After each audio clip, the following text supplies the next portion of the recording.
In front of me is OSCAL C20 PRO, and today I would like to show you how you can set up face unlock.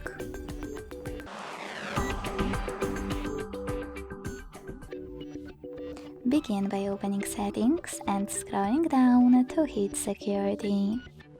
Then tap on face unlock, enter your screen lock and hit more at the bottom right corner. Now select agree also at the bottom right corner, hit start, keep your face in frame and follow all of the instructions from your screen. Then hit done. So now when I switch off my screen and turn it back on, I can see that face unlock is working properly. Thanks so much for watching. If you enjoyed this video, leave a like, comment and subscribe. Bye!